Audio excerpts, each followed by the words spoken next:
पंच परमेष्ठी भगवान की परम पूज्य आचार्य भगवान कुंद कुंद स्वामी की परम पूज्य आचार्य भगवान अमृतचंद्र सुभचंद्र स्वामी की परम पूज्य आचार्य गुरु विराग सागर जी मुनि महाराज की समय विश्व धर्म की चर्या श्रोमणी पट्टाचार्य गुरुदेव विशुद्ध सागर जी यतिराज की समस्त आचार्य मुनि आरिका संघ की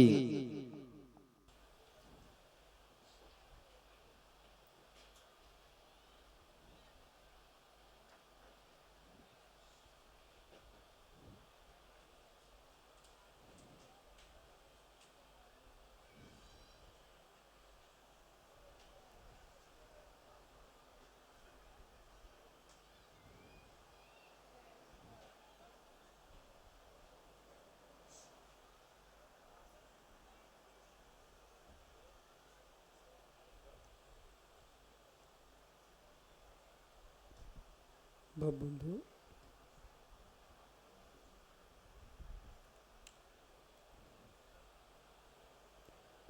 आचार्य प्रवर भगवत कुंद कुंद स्वामी कृत श्री समय सारजी ग्रंथ में वर्णित प्रमेयों पर आचार्य प्रवर अमृतचंद्र स्वामी ने आत्मख्याति टीका में कलशों का प्रोपण किया, जिन कलशों पर सुभचंद्र स्वामी ने परमध्यात्मनि टीका का सृजन किया। मोह का लेप भ्रांति को उत्पन्न कर रहा है। चित्त की एकाग्रता चैतन्य चमत्कार को उत्पन्न करती है, और जहां मोह का अवलेप है, मोहित प्राणी वस्तु स्वरूप के बोझ से शून्य हो रहा है। अमृतचंद्र स्वामी कलश में इस बात को बहुत अच्छे समझा रहे हैं। स्वभाव चा अनुकूल, स्वभाव के अनुकूल मोह नहीं है, स्वभाव के प्रतिकूल मोह की दशा है। जीव समझ ही नहीं सका, जान ही नहीं सका, दीवाल को सफेद ही मानता रहा और पूरा जीवन उस भवन में निकाल दिया, अपने भवन को सफेद कहता रहा, जबकि दीवाल सफेद थी ही नहीं। पर हर व्यक्ति कहता दीवाल सफेद है। सफेद दीवाल नहीं थी, उसमें पुता हुआ चूना सफेद है, खड़िया सफेद है, न कि दीवाल श्वेत है। पर पुते सेटका को, पुते चूने को, सुधा को संस्कृत भाषा में चूने का नाम सुधा है। संस्कृत भाषा में सुधा यानी चूना। लिप्त सुधा को देख करके आपने दीवाल को सफेद मान लिया है। ऐसी कर्मों की दशा को तुमने आत्मा मान लिया है।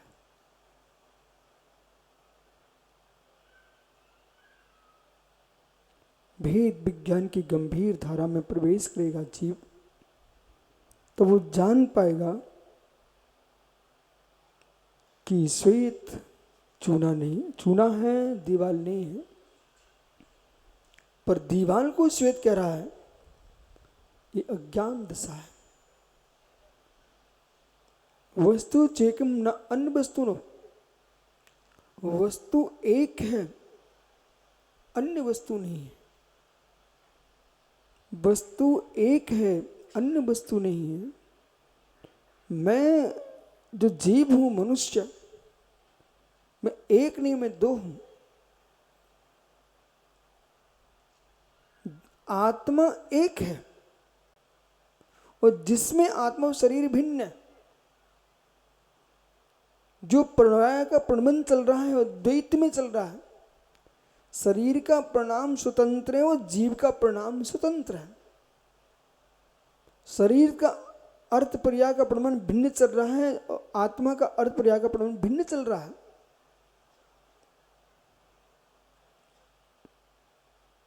जब योगी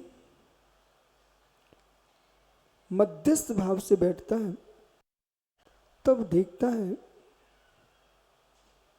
मेरा प्रणाम प्रणामी भिन्न है, देह का प्रणाम प्रणामी भिन्न है। जंगल में, वन में, शमशान में, अटवी में एकांत में बैठे हुए हैं। शरीर पर सांप चढ़ गया, फुंकार मार रहा है, वे देख रहे हैं।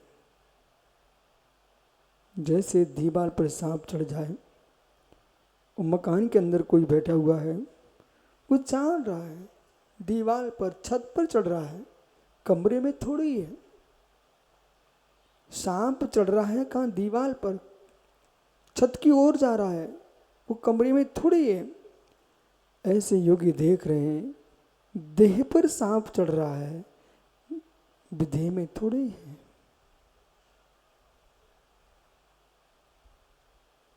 छत पर रख करके अलग अलग बिल्डिंगों के अलग अलग मंजिल हैं, अलग अलग मंजिलों पर लोग चूल्हा बना के रोटी बना रहे हैं। पर जहाँ पर चूल्हा जल रहा है दूसरी बिल्डिंग वाला देख रहा है, मंजिल वाला मेरे ऊपर थोड़ी ही है, तो अलग रोटी सिक रही है। धनुष योगी को जिसके मस्तिष्क पर शूल ठोक दिए हों और सिकड़ी जला दी गई हो, अग्नि जल रही है, पर योगी क्या सोच रहा है? ये तो देह मंजिल पर सिकड़ी चल रही है, चेतन भवन में कहां आग लग रही है?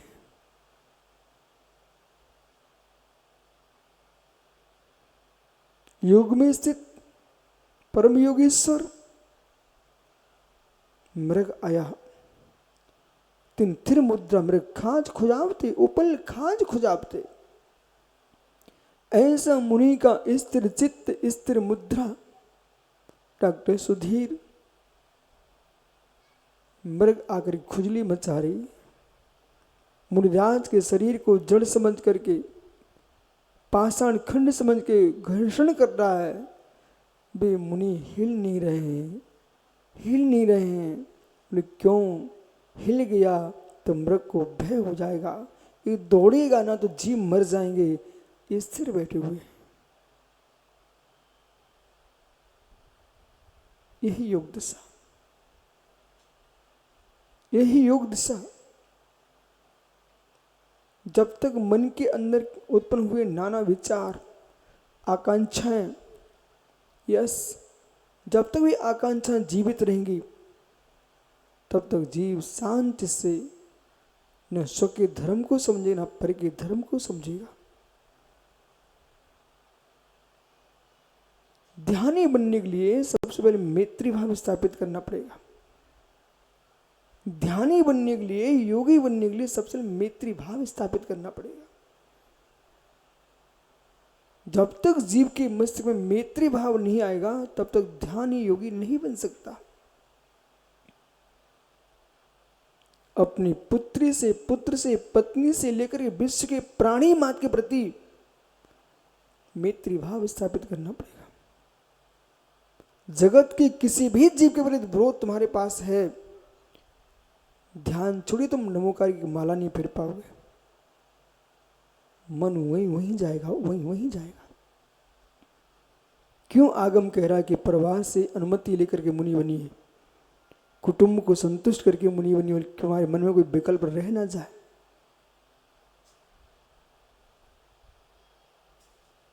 विकल्प रहेगा मस्तिष्क में तो मित्र स्थिति ये बनेगी कि एक व्यक्ति झांसी से गया, विदेश चला गया और यहाँ झांसी का श्रावक सोचता है कि हमारा बालक विदेश में कितनी अच्छी से सुख भोग रहा है, बाबूजी कभी कभी आते कपड़े अच्छे पहन के झांसी आके दिखा के चले जाते हैं, पर मालूम चला विदेश में क्या कर रहे थे।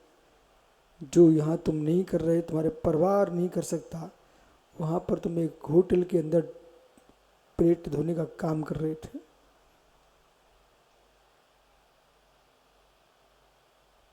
झांसी में तुम बाबूजी बन के आते, अहमदाबाद में फुल्की बेच रहे थे, पानी बता से बेच रहे, फुल्की बेच रहे, और झांसी में कहते मैं गुजरात रहता हूं। कहाँ रहते ये महत्वपूर्ण नहीं है, काम तुम्हारा क्या चल रहा है।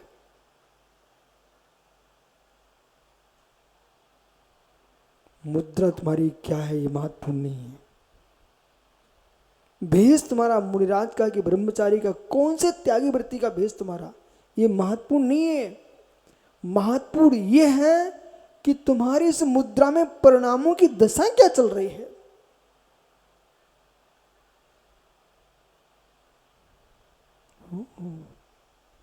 डॉक्टर राजीव भैया, गुड़ की कढ़ाइयाँ खेतों में भी रखी रहती है, झोपड़पट्टी बना कर वो गुड़ बना रहे हैं लोग। हसनापुर चले जाइए आप, उत्तर प्रदेश में, महाराष्ट्र में नादनी, पूरे जगह गुड़ बन रहे हैं। मध्य प्रदेश में आपके करेली गुड़ बन रहा है, खेतों पर ही गुड़ बन रहा है, बनता खेतों पर है, उगता खेतों में गन्ना है। लेकिन जिसके भवन में पहुंच जाता है ना, तो आदमी अच्छे पात्र में रखता है, बड़े बड़े मेहमानों को गुड़ खिला रहा है, उस गुड़ की कीमत हो रही है, पर बन कहाँ रहा था, खेत में। ओहो, ऐसे भगवान बनते बन में, भगवान बनते बन में है, जंगलों में है, वो अंदर निज में है, पर पूजते विश्व में है, मंदिरों में। जहां भगवान बनते हैं, इतने सुंदर जो आपके मंदिरों के फर्श हैं, शिखर है, कंगूरे हैं, महल सुंदर बने हुए मंदिर भगवान के लिए, उतने सुंदर स्थान भगवान बने नहीं है। कंकरीली भूमि है, झाड़ियां हैं, पहाड़ियां हैं, वनखंड हैं।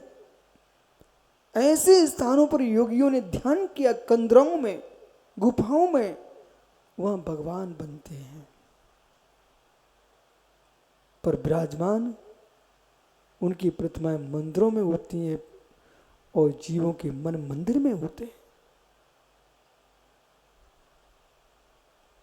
जगत के मन मंदिर में विराजमान होना चाहते हो, जगत के मन मंदिर में, प्रदीप भैया, आदित्य जी, जगत के मन मंदिर में विराजमान होना चाहता है जीव, तो अपने मन को मंदिर बनाना पड़ेगा। तुम्हारा चित्त इतना पवित्र हो,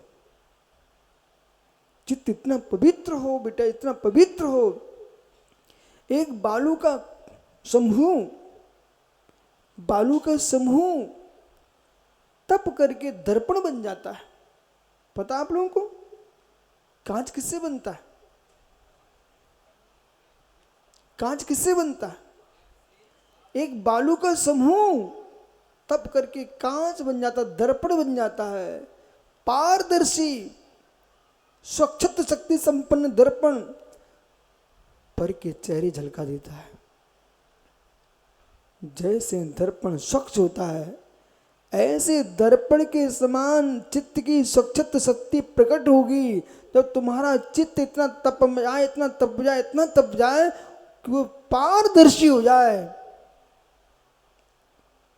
झलकाता सबको है, चिपकाता किसी को नहीं।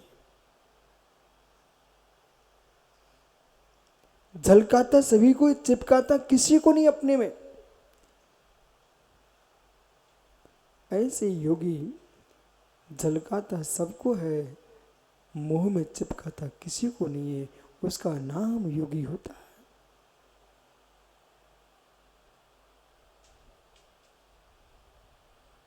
झल के जगत, चिपके ना। योग धारा है, योग धारा है, उपयोग धारा है। दर्पण पद तज्जयति परम ज्योति स्वम समन से रंध पर्यायी दर्पण तल सकला प्रतिफलति पदार्थ माल का यत्र। वह चित ज्योति चैतन्य ज्योति जयवंत हो, कैवल्य ज्ञान ज्योति परमत ज्योति दर्पण तल सकला दर्पण के समान संपूर्ण द्रवगुण पर्याय युग पर झलक रही है। अग्नि भी झलकती है। मित्र राजीव भैया, सौधर्मेंद्र, एक दर्पण सामने रखिए, उसके सामने आग लगा दीजिए बाहर, वो अग्नि भी झलकेगी कि नहीं झलकेगी? वहाँ पानी की धार छोड़ दीजिए दूर, वो पानी की धार भी दिखेगी नहीं दिखेगी, लेकिन अग्नि में जलेगा नहीं, वो पानी में गीला नहीं होगा। इसका नाम दर्पण है। ऐसी उपसर्ग हो, परिचय हो, पुष्प वर्षा हो चाहे अग्नि वर्षा हो, जैसे दर्पण के सामने कुछ भी वर्षे दर्पण में झलकता सब है, पर दर्पण तन्मय नहीं होता है। ऐसे योगी चिन्मय को निहारने वाला पर में तन्मय नहीं होता, चिन्मय में रहता है। उस योगी को मैं प्रणाम करता हूं जो पर में तन्मय नहीं, मात्र चिन्मय। ऐसा मुनि बनने का भाव कीजिए।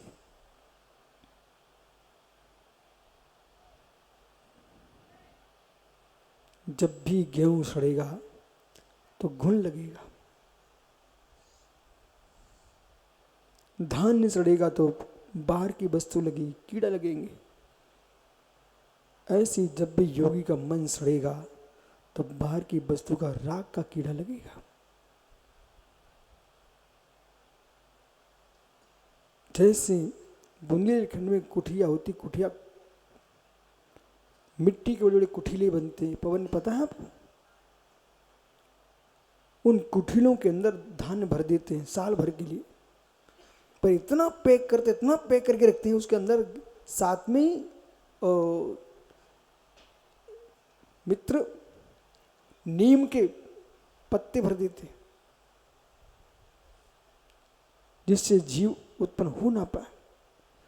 जैसे नीम के पत्ते भर के वो चारों तरफ पैक, वायु प्रवेश ना कर पाए, आर्द्रता प्रवेश ना कर पाए, जिससे जीव उत्पन्न ना हो पाए, ऐसे मित्र जे जैन मुनि अपने आत्म कुठीले में रत्नत्रय भर देते हैं और गुप्तियों से ऐसे पैक कर देते हैं कि बाहर के कोई परिणाम प्रवेश ना कर पाए।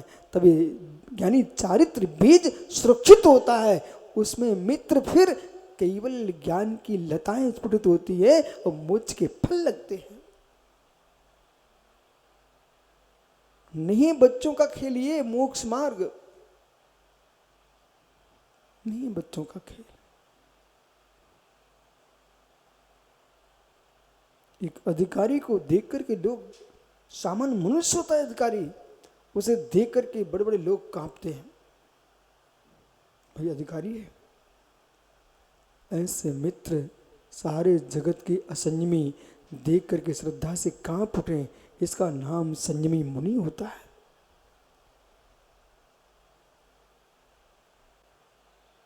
पर से समझौते तब बनाना पड़ते हैं जब मोह से लिप्त होता है जीव। आकांक्षा इच्छाएं पर से संबंध स्थापित करवाती हैं। पुनः पुनः समझिए, आकांक्षाएं सौरव पर से संबंध स्थापित कराती हैं। बार बार सुनिए, आकांक्षाएं पर से संबंध स्थापित कराती हैं, इच्छाएं ही नहीं, मेरे पर संबंध की आवश्यकता क्या?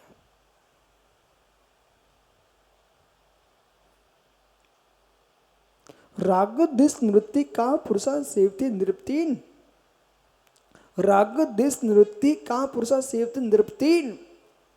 राजा की सेवा वह करे जिसे धन चाहिए, अर्थ चाहिए। राजा की प्रशंसा वे करे जिन्हें अर्थ चाहिए।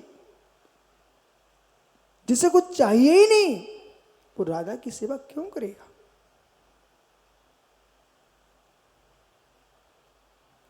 राग द्वेष निवृत्ति। जिस जीव की राग द्वेष की निवृत्ति हो चुकी है वह मित्र जगत की सेवा में नहीं उतरता। जिस जीव की राग द्वेष की निवृत्ति हो चुकी है डॉक्टर सुधीर, वह निज में रमण करने का पुरुषार्थ करता है, जगत से लिप्त नहीं होता। इस बात का ज्ञान कर चुका है, दीवाल सफेद नहीं है। सुनो आप लोग, सुनाई पड़ रहा है मैं क्या बोल रहा हूं? माताओं, दीवाल सफेद नहीं है। ये संगई कहेगा गुरुजी हमारे कोठी का नाम सफेद कोठी है। हाँ, नाम सफेद कोठी हो सकता है पर दीवार सफेद नहीं है, इसे मान लीजिए आप। पीली कोठी है हमारे यहाँ तो, सिटी में पीली कोठी है जैन समाज की। वो पीली कोठी तुमने पीले कलर रंग डाल करके पोत दिया, सो पीली कोठी है। कोई की लाल दुकान है, कोई की पीली दुकान है, अरे सब हो सकती है। जब घी का घड़ा हो सकता है ऐसे पीली दुकान है, पीली कोठी है।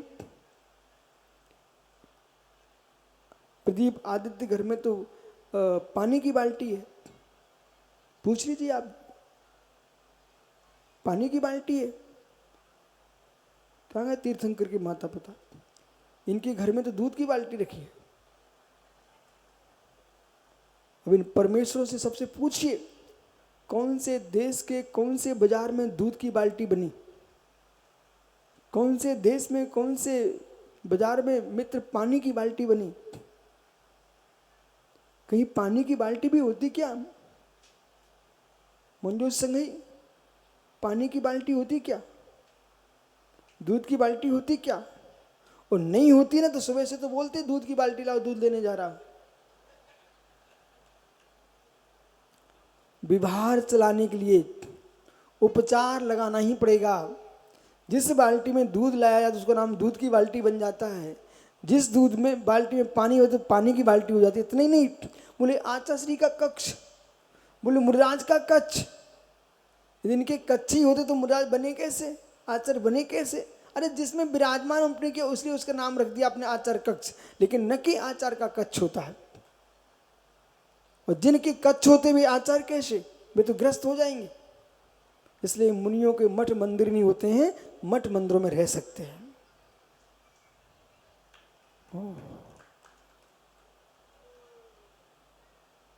नहीं तो ये प्राचार्य सोचे एक बार बना तो दो मुझे साधु, फिर देखो मैं मठ पे मठ बना दूं अपने।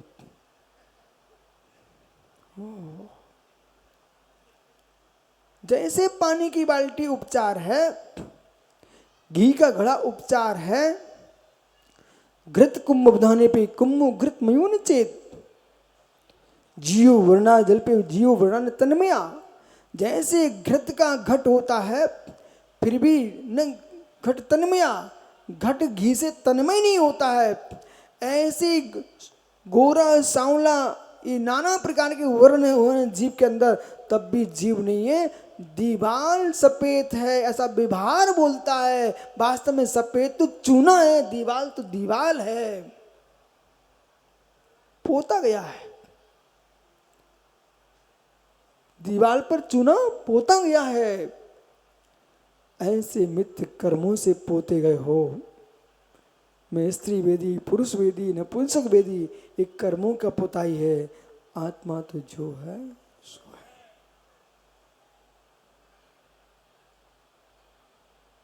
पर पोताई में इतना लिप्त हो चुका जीव, दीवार की यथार्थता को समझ ही नहीं पा रहा।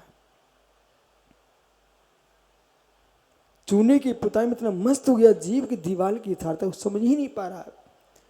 ऐसे मोहिनी कर्म से इतना लिप्त हो चुका जीव अपनी भूतार्थता को समझ ही नहीं पा रहा। जिसने जान लिया है दीवाल नीली पीली है ही नहीं, तुम कितनी मुस्कुराते हो मेरी सुंदर दीवाल है, शांति से देख रहा है दीवाल दीवाल है। ऐसी जिस जीव ने जान लिया है मैं कर्म शून्य में वेद शून्य में वेद पर भावों के वेद्य विभाग से शून्य हूं, ऐसा जान चुका है जो जीव, वो तटस्थ हो चुका है। पूर्ण मध्यस्थ, पूर्ण मध्यस्थ, पूर्ण मध्यस्थ।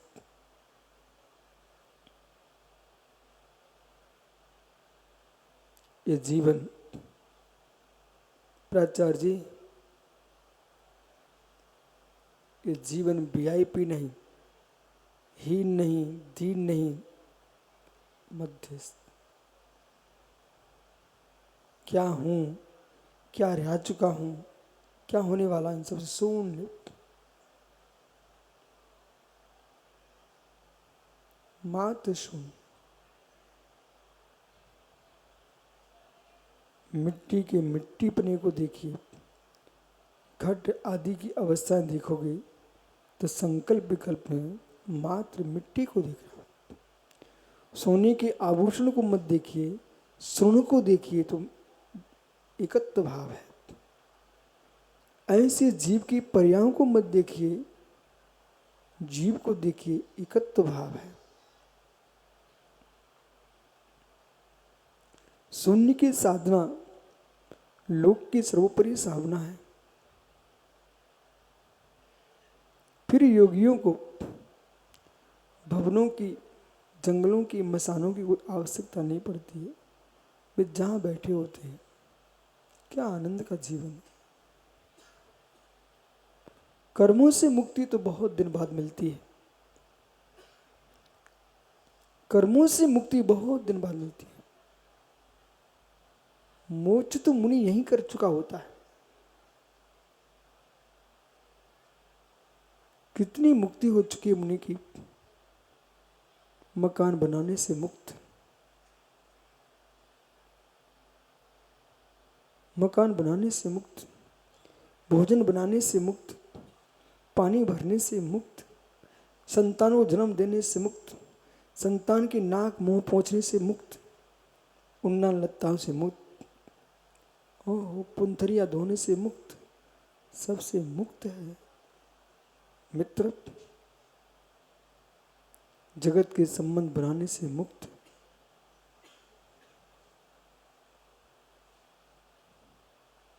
डॉक्टरों से मिलो ना आप, जितनों को जन्म दिया इनने उनकी इतनी चिंता नहीं होती है। एक मरीज की कितनी तुम लोग सेवा करते हो, धन्य आपकी निर्शिक्षा अपने को। रक्त बह रहा है, पीप बह रही, खून बह रहा है, डॉक्टर गिलानी नहीं कर रहा, उसकी सफाई कर रहा अपने हाथ से। हे मित्र, जैसे अर्थ के राग में सब कुछ कर सकते हो, आत्मर्थ के लिए शिव सुख की ओर जाना चाहते हो तो गिलानी शून्य हो जाएगी।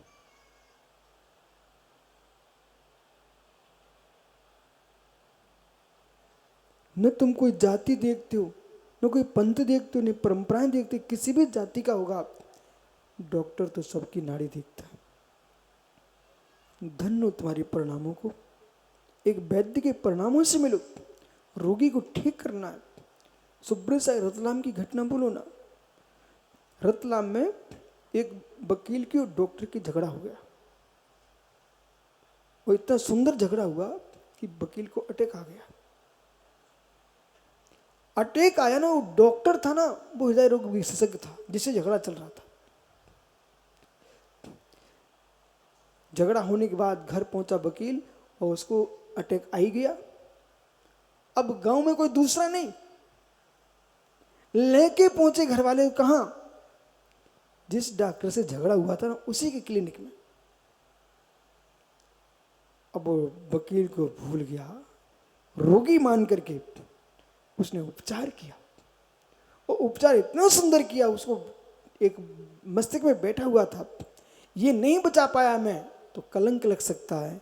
उसने मित्र इतने अच्छे से उपचार किया, 2 घंटे के अंदर उसने ठीक भी करके बाहर कर दिया।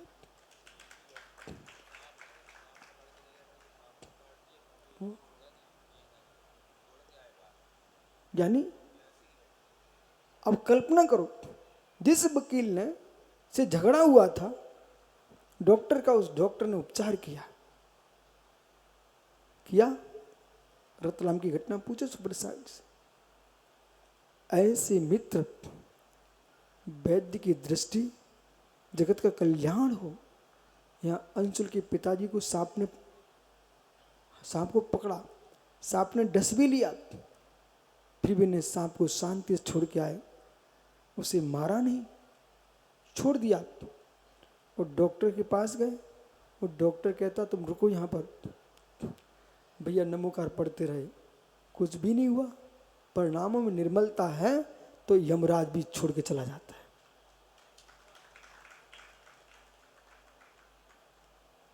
इतनी विशुद्धि होना चाहिए भावों के अंदर।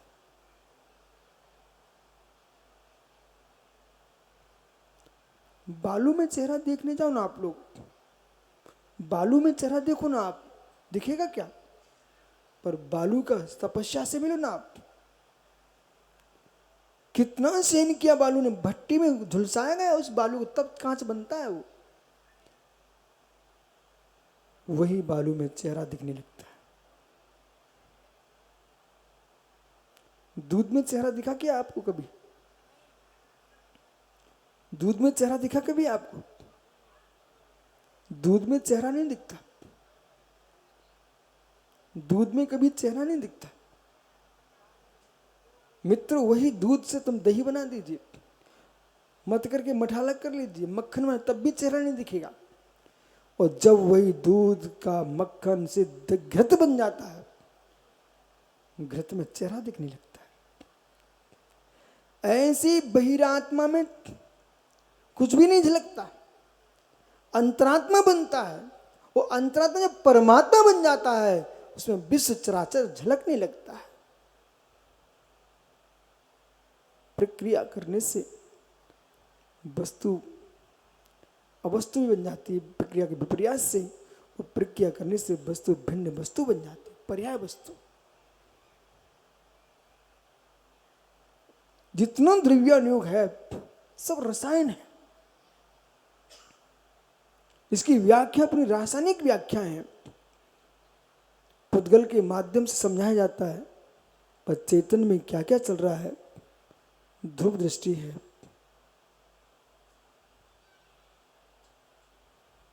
ध्रुव दृष्टि है।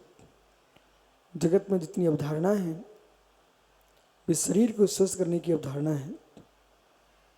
अध्यात्म की दृष्टि शरीर को स्वस्थ करने की दृष्टि नहीं है, आत्मा को स्वस्थ करने की दृष्टि है। शरीर स्वस्थ हो ना हो, शरीर के साथ जियो वरुण, शरीर के साथ जियो घूरे जैसा।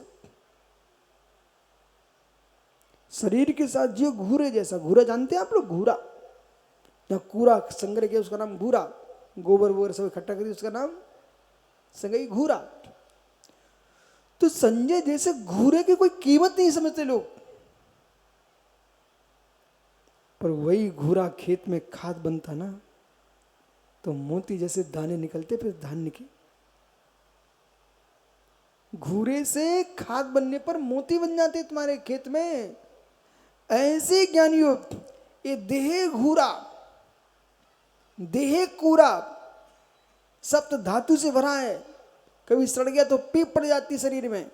ऐसे शरीर में बैठ करके भी मुनि साधना कर लेता है, वही घूरा खाद बन जाता सिद्ध बनने के लिए। करना सीखो, करना सीखो। ओ मुन्नालाल पंडित जी का पोता, सुना कुछ?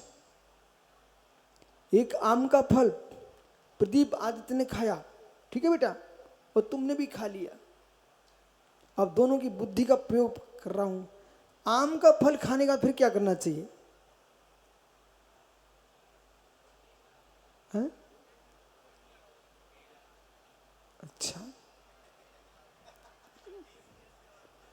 तुम कलाकार पंडित के पुत्र हो ना, इसलिए आम खा करके अज्ञानी क्या करता, ऐसे रोड पे फेंक देता, बराबर। उससे क्या हुआ? समाप्त। लेकिन आपने क्या बोल दिया? पेड़ लगा देना चाहिए। अच्छा आपने बोला, खेत में डाल लो पेड़ लग जाएगा। लेकिन बेटा तुमने इतनी आम खा ली, इतनी आम खा लिए, इतने आम खा लिए तुमने और सबको तुमने गाड़ दिया, पेड़ लगा दिए। अब तुमको आषाढ़ सामने तुमने आम खाए और जैसे ही बारिश हुआ भादों के महीने तुम्हें फूला पड़ गए। अब क्या करोगे? तुमने साली गुठी ने गाड़ दी। चतुराई दिखा रहा था बच्चा। बालक, आपने आम चूस चूस करके, फिर गर्मी बढ़ गई आम की और इतने फूले फुंसी हो गए। अब तुम पूछो डॉक्टर राजीव से और सुधीर से, एक वो डॉक्टर आया रूरू उमरी, उससे पूछ लो अब क्या करोगे, दवाई किसकी करोगे आप?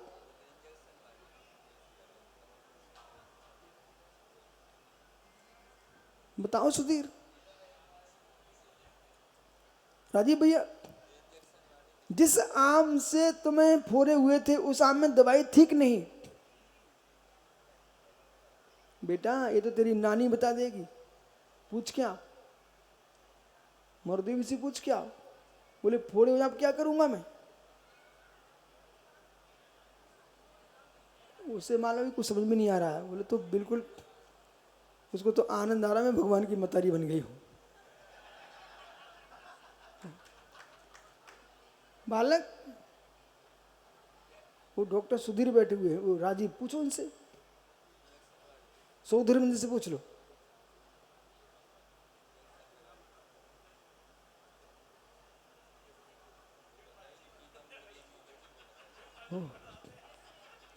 वो ठीक है कि अम्मा से पूछ क्या बेटा, जा।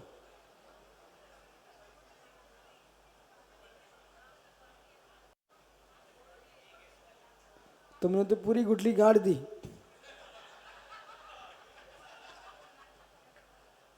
आपने पूरी गुठली गाड़ दी जमीन में, तुम तो फल आम बना रहे थे। मित्र समझिए, यदि आम से रोग हुआ है तो हर वस्तु के अंदर दवाई नहीं रहती है। उस आम में दवाई भी थी। आपको वही आम की गुठली को तोड़ करके उसके अंदर मिगी निकालना था। उस मिगी को घिसने से, लगाने से और मिगी को खाने से फुंसियां ठीक हो जाती बेटा। सुना कुछ? ऐसे ही मित्र, जिस आत्मा तुमने भोग भोगे, पाप किए, अशुभ कर्म का बंद किए हैं, जैसे आम की गोई से ही औषधि निकलती है, ऐसे आत्मा से आत्मा का मेरे मित्र उपचार होता है। मित्र, जिन भोगों से तुमने फुंसी उत्पन्न की थी उसी आत्मा को योग में लगा दो तो फुंसी मिट जाएंगी तुम्हारी। समझ जाओ, चाहे भोपाल पढ़ने जाओ चाहे इंदौर पढ़ने जाओ, ज्ञानी बनना तो मेरे पास आ जाओ।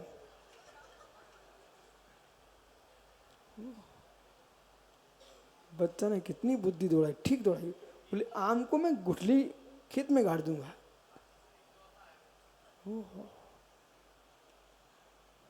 समझिए, वस्तु चेक में न अवस्तु नो, वस्तु एक ही है न अन्य वस्तु नो, येन तेन खलु वस्तु वस्तु तत्। वस्तु तो वस्तु है, अन्य वस्तु नहीं है। पुनः कल के विषय को ध्यान रखना। जो उपदेश आप सुन रहे हो इससे आप राज्य चलाने की बात नहीं करना। जो उपदेश तुम सुन रहे हो इससे संतान जन्म की बात नहीं करना। इस उपदेश से तो मात्र भगवान ही बन सकते हो। वस्तु वस्तु है। इस उपदेश के बल पर ही आह तीर्थंकर ऋषभ देव का तुम जन्म कल्याणक महोत्सव मना पा रहे हो। भगवान से भी तुम मिलोगे तो वो यही कहेंगे, मित्र जब तक जगत के बीच में जगत को अपना मानते रहोगे तब तक ज्ञानी राग देश में यश लिप्त रहोगे और जगत से शून्य हो जाओगे, उस दिन आपको भगवान दिखेगा।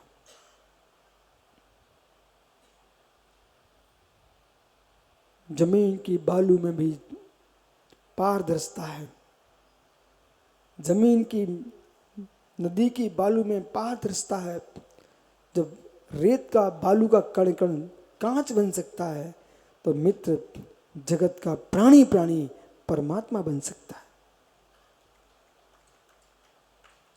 समय निकालिए। इसलिए सुबह हमने कहा था शून्य कक्ष में चले जाइए, शून्य कक्ष में चले जाइए।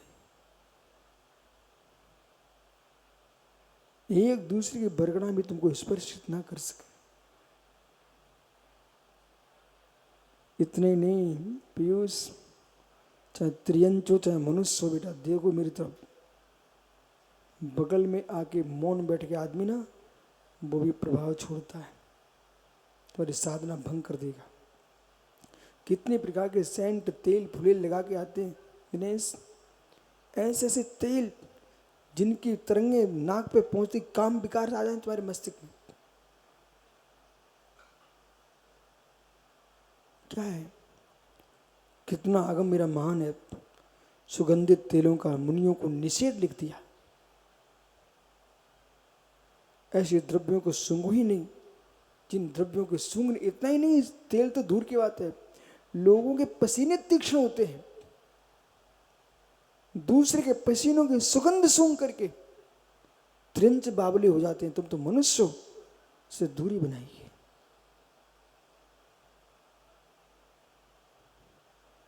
दूरी बनाइए, चाहे स्त्री हो चाहे पुरुष हो, बालक हो बालिका हो, दूरी बनाइए। जिसे बुद्धिपूर्वक अपने संयम को सुरक्षित रखना, उसके लिए कथन चल रहा है।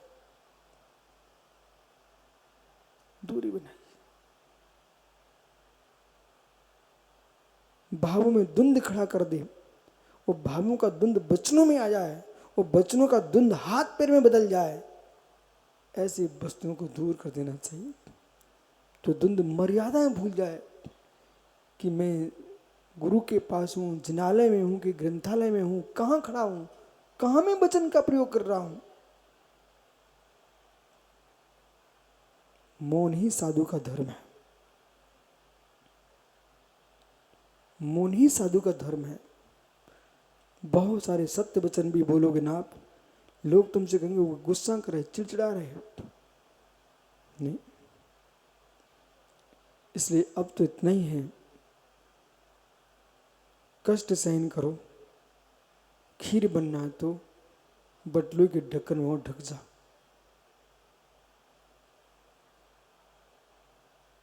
खीर बनना है तब पिए अब शांति से।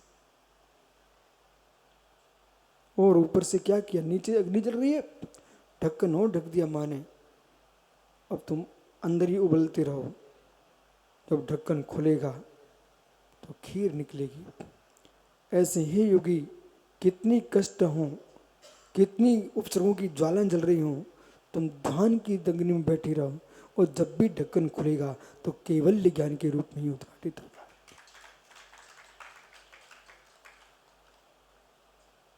इस धारा पे पहुंचिए। ये सारी शक्ति सार्थ साथ हमारे पास हैं। अड़ोस पड़ोस के लोगों से सुरक्षित रहना पड़ेगा। अभी तो समकित से अगर चाहे ना मैं लिख पढ़ करके ध्यानी बन जाऊँ, असंभव, पूर्ण असंभव। कारण योग की प्रवृत्ति चल रही है। जिस उपयोग की धारा की यहां व्याख्या है वो अलग है। कभी कभी सामायिक में चित्त न लगे, ध्यान में चित्त न लगे, अध्यात्म का उपदेश सुनना चाहिए। इसमें वहां तुम पहुंचोगे जहां तुम जीवन में कभी पहुंच ना पाओ। एक बार स्पर्श होगा, एक बार स्पर्श हो गया, एक बार के स्पर्श करने से शीलवंती नारी का शील भंग कहलाता है। एक बार के स्पर्श से जीवन भर तुमने व्रत का पालन लिया, एक बार के स्पर्श से। ऐसे मित्र जो कर्मों का बंध है, मिथ्यात की धारा दीर्घ संसार में ले जा रही थी, महात्मा समकित सागर एक बार सम्यक दर्शन का स्पर्श हो जाए, वो अनादि मिथ्यात, अनादि संसार खंडित हो गया, खंडित हो गया। अर्ध पुतल प्राप्ति के अंदर नियम से उसको मोक्ष जाना ही पड़ेगा। एक बार जीव भावलिंगी मुनि बन गया, उसका संसार खंडित हो गया। उसको 32 भव के अंदर अंदर भगवान नियम से बनना ही पड़ेगा। एक बार जीव ने समाधि मन कर लिया, अब जैसे प्रदीप के पिताजी ने समाधि मन कर लिया, भाव समाधि को ही प्राप्त कर लिए, अब चुनौती है, वो जीव को 7-8 भव के अंदर नियम से मोक्ष मिलेगा। भाव समाधि नियम से मोक्ष मिलेगा, कम से कम 7-8 2-3 भव और अधिक से अधिक 7-8 भव में।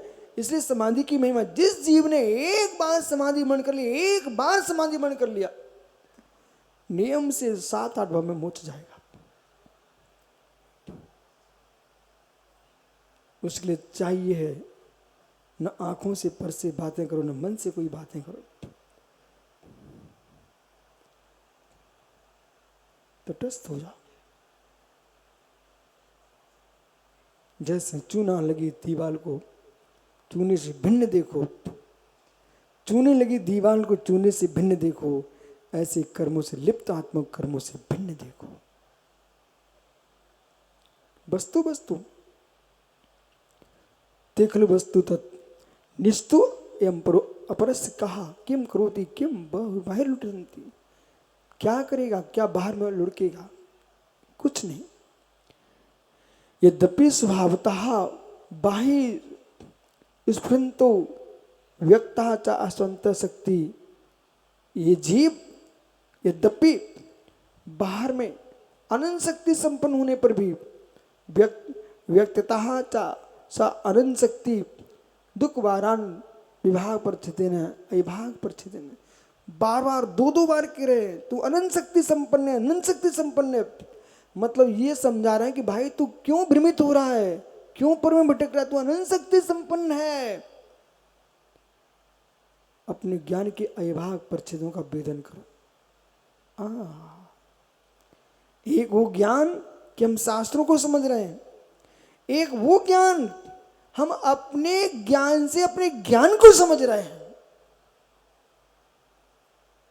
शास्त्रों के अंदर हमारा केवल ज्ञान शक्ति नहीं है, शास्त्रों के अंदर हमारी केवल ज्ञान शक्ति नहीं है, पर मेरे श्रुति ज्ञान के अंदर ही इस आत्मा में केवल ज्ञान शक्ति है। अविभाग परिच्छेदों पर दृष्टिपात करो। ओहो स्फुटित भवन्ति यथा, कैसे सेठ का सेठ के अत्वादि, बार बार में कहना सेठ का नहीं खड़िया, सेठ का नहीं खड़िया, खड़िया जानते आप लोग, सफेद मिट्टी खड़िया मिट्टी आती ना जिससे पोतते हैं, वो पुराने काल में पट्टी चलती थी पट्टी, तो घोर घोर करके बुदक्का में और उसको लकड़ी की कलम से लिखते थे। है कोई ऐसा जिसने लकड़ी कलम से लिखा हो काट की पाटी पर? अच्छा हो आप लोग, तुम्हारे जमाने में थी, मैंने भी लिखा है। और जब पढ़ने जाओ प्राचार्य जी लकड़ी की पाटी पर चेहरा मेरा काला कलूटे करके ना हो, तब तक पता ही नहीं लड़का पढ़ के आया कि नहीं आया। सीसी से घुट्टो और बुदक्के में घोरो खड़िया और लकड़ी की कलम से लिखा करते थे। राजीव डॉक्टर याद है क्या? नहीं है तो भाई बुजुर्गों से पूछने, प्राचार्य ने लिखा है, सुरेश भाई आपने लिखा है, हमने भी लिखा, लकड़ी की कलम से। वो शुद्ध ज्ञान होता है, ओनामासी धम। वहां सबसे पहले क्या लिखवाते थे सर अध्यापक? ओनामासी धम, ओम नामासी धम। ये कह रहे तन सा बाप पड़े ना हम, ऐसा नहीं है। देखो इन बुद्धियां, ओनामासी धम बाप पड़े ना हम, ऐसी बातें हैं। धन्य आपकी बुद्धि को। अरे उसका नाम ओनामासी धम, ओनामासी धम, ओम नमः सिद्धम, यहां से ज्ञान प्रारंभ होता है। सबसे पहले जब बच्चे को आप स्कूल में भेजो ना, अपने बच्चों को छोटों को भर्ती कराने जाओ, उसको उसी खड़िया से लेकर के लिखवाइए उसको बत्ती से, ओनामासी धम। जिनसे स्वामी ने कहा कि सिद्धों की पूजा करवाना चाहिए, फिर ओम नमः सिद्धाभ्या पढ़ा करके बच्चे से लिखवा कर फिर स्कूल में भर्ती करना चाहिए। ये स्कूल में भर्ती करने का शिक्षा की दीक्षा है। ये क्या है? शिक्षा की दीक्षा। ओनामासी धम, समझ में आ गया आज से? ओनामासी धम, ओनामासी धम, ओम नमः सिद्धम, ओम नमः सिद्धम, ये अर्थ था। भैया कह रहे थे सागर वो नमः सिद्धम, बाप पड़े ना हम, धन्य तुम्हारी लीला। आज से बोला करो ओ नमः सिद्धम। वही है ओम नमः सिद्धिभ्या। द्वितीया का प्रयोग करोगे तो ओम नमः सिद्धम होगा, द्वितीया का प्रयोग करोगे तो ओम नमः सिद्धम होगा, और चतुर्थी का प्रयोग करोगे तो ओम नमः सिद्धिभ्या होगा। ये व्याकरण सिद्ध है। तो नमस्कार अर्थ में नमः नमः स्वस्ति सुधा बसत लोगे चतुर्थी, नमः स्वस्ति सुधा अलम बसट योगे चतुर्थी। ये सूत्र है क्या? ये सूत्र है क्या? तो कातंत्र में भी तो प्रवचन हो सकते नहीं, अनियोग सागर जी। ओहो, ये मैं कातंत्र व्याकरण का ही सूत्र बोल रहा हूं, इसलिए हर ग्रंथ के सूत्र कंठस्थ रहना चाहिए इस लोग भाई, तब आप ऐसे स्वतंत्र एकदम सिंह गर्जना कर सकते हो। नमः स्वस्ति स्थालम बसट योगे चतुर्थी। नमार्थ में, स्वाहार्थ में, सुधार्थ में, अलम्मट में, औषध अर्थ में चतुर्थी व्यक्ति का प्रयोग होता है। अब क्यों क्यों होता है वो बात की बातें हैं। ये सभी प्रतिष्ठाचार्यों सबका ज्ञान होना चाहिए। कुर्वंत ते, कुर्वंत नो, कुर्वंत में, कुर्वंत वे, ये सब जगह नहीं बोलना पड़ता है। नस बस नस, अस मस नस, एक कातंत्र में युष्मत अस्मत तत्, इनके प्रयोग में स्वयं के लिए, पर के लिए, स्वयं के लिए, पर के लिए, संपूर्ण विश्व के लिए, तो मंत्रों के शब्द बदलना पड़ते हैं। मंगलम कुर्वन्तु ते, मंगलम कुर्वन्तु वो, कुर्वन्तु मे। तुम भैया तीनों प्रयोग करते रहना जिससे सबका कल्याण हो। स्वयं के लिए मैं, अन्य के लिए ते, और सबके लिए वो, और हम सबके लिए नो। महावीर स्वामी नैन पथिगामी भवतु मे, महावीर स्वामी नैन पथिगामी भवतु ते, महावीर स्वामी नैन पथिगामी भवतु नः। नो, नहा का ना तो बिसर का ओ करके ओ हो जाता है। तो ये कोई ये ना सोचे कि ये सब इसलिए मैं व्याख्यान कर रहा हूं कि जगत के लोग ये ना सोच के बैठ जाएं कि दिगंबर मुंडा, अरे भाई ये दिगंबर मुंडा कपड़ों से नंगे होते, बुद्धि से नंगे थोड़े होते। इन्हें भी ज्ञानी होना चाहिए, हर विषय के तत्व का निर्णय करना चाहिए। अब इतनी बोल दिया, पूरा पंडाल मंत्रित हो गया। अब तुम चिंता नहीं करना, सब बढ़िया ही होने वाला है। नस मस ओ वो, युष्मत अस्मत तत्, इनका संक्षेप में रूप में बनाते हैं तो फिर नस मस बस हो जाता है। नस बस मस, और सबका सकार का विसर करो, विसर को ओ करके सो नो हो जाता है। बराबर। अभी तो तुम पढ़ रहे ना, कारक पढ़ रहे हो, लेकिन अभ्यास की जरूरत है। प्रत्येक वस्तु को जीवित रखना चाहते तो अभ्यास की जरूरत है, अभ्यास की जरूरत है। प्रदीप आदित्य जी भैया, कोई पंचायत के लिए नहीं भी बुलाया ना तब भी तुम चले जाया करो, बोले अभ्यास की जरूरत है। अभ्यास बना रहेगा ना तो पंचायत अच्छी निपटाओगे। अभ्यास की जरूरत है हर कार्य में, अभ्यास की जरूरत है। छोटों को बड़ों के पास जाना चाहिए, बड़ों को छोटों को स्नेह देना चाहिए। वो आवश्यकता पड़ जाए, छोटे नहीं आ पाए तो बड़ों को भी चले जाना चाहिए। तीर्थंकर के समुद्र में सभी नहीं पहुंच पाते ना, तब भी बनारस से लेकर के नैनागिरी तक पारसनाथ स्वामी चले, बोले बुंदेलखंड के लोग नहीं आएंगे, चलो हम ही आ जा रहे हैं। कैलाश पर्वत पर समोषण लगा था भगवान आदिनाथ स्वामी का, तब भी प्रभु ने विहार किया। नालंदा में भगवान महावीर स्वामी ने तपस्या किए। पूरे पश्चिम बंगाल में सबसे ज्यादा भगवान महावीर स्वामी का विहार हुआ पश्चिम बंगाल में। आज भी वहाँ बर्धमान जिला है। ये बर्धमान जिला क्यों है? भगवान महावीर स्वामी की ये विहार भूमि है। वहाँ पर फिर आकर के भगवान महावीर स्वामी का राजगृह में कितना समोशन लगा, पर उनको पता था सब देश नहीं आ सकता, तो आकर के यहाँ आपकी बरासों में आकर एक समोशन लगा, महाराष्ट्र में तेज में जाके समोशन लगा, जगह जगह प्रभु के समोशन लगे। इसलिए जैसे कि प्रदीप भैया श्रेष्ठ देश के नेता को अपनी सभा को समझाते हुए भी पूरे देश में राजा को घूमते रहना चाहिए, इसे अनुभव और स्वयं का ज्ञान करा के आओ कि भाई मैं भी भारत का नेता हूँ, घूमते रहिए। ऐसे साधुओं को दीक्षा लेते ही गुरु के चरणों में अध्ययन करना चाहिए, अध्ययन करने के बाद पूरे देश में विहार करते रहना चाहिए। नदियां बहेंगी नहीं तो सूखा पड़ जाएगा, और गुरु बहेंगे नहीं तो धर्म का सूखा पड़ जाएगा। वह समाज को समय समय पर गुरुओं को बुलाते रहना चाहिए। जब घर में पानी नहीं होता तो तुम नल खोलते हो, नल की टंकी सूख जा, फिर क्या करते हो?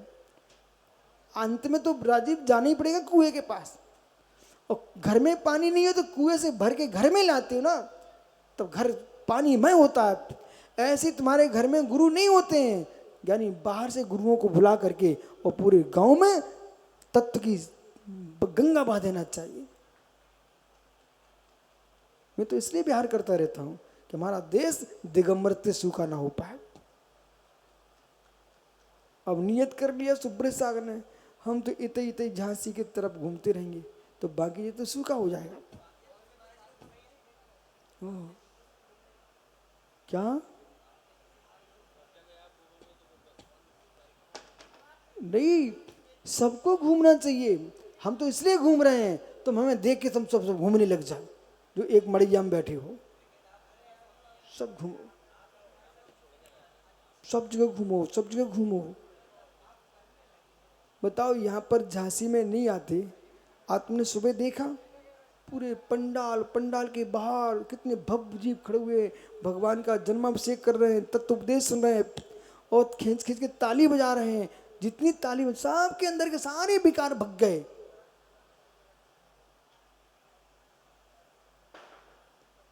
वो भाई ये तुम्हारा सौरभ मंत्री है कौन है, ये तो यही बोलता रहता है पंचगंगा के प्रवचन कब होंगे, उसे बेचारे को पता ही नहीं है पंचगंगा के प्रवचन कब होंगे। अरे कब होंगे, इन्हीं प्रवचनों से ही पंचगणक होता है।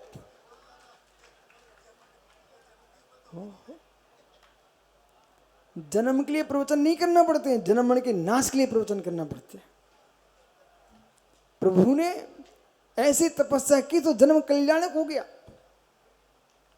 और ऐसी तपस्या आप करो कि जो जीव प्राणी मात के प्रति अनिचा भक्ति करता है, एक भैंसिया एक बच्चे को जन्म दे, एक गैया एक बछड़े को जन्म दे, जन्म देते उसके अंदर से दुग्ध धारा सफेद निकलने लगती है। आपको मालूम है क्या? आप अपनी माँ से पूछना, माँ जब मैं गर्भ में नहीं आया था, मेरा जन्म नहीं हुआ था, तब तुम्हारे आंचल में दूध झरता था क्या? पूछ के आना अपनी माँ से। नहीं झरता था बेटा। जब एक बच्चे गर्भ में आया, जन्म दिया, माँ के अंदर ऐसा दुलार उमड़ता, ऐसा दुलार उमड़ता है, वो बात्सल्य के नियोग से उसके माँ के आंचल में दुग्ध धारा भर जाती है।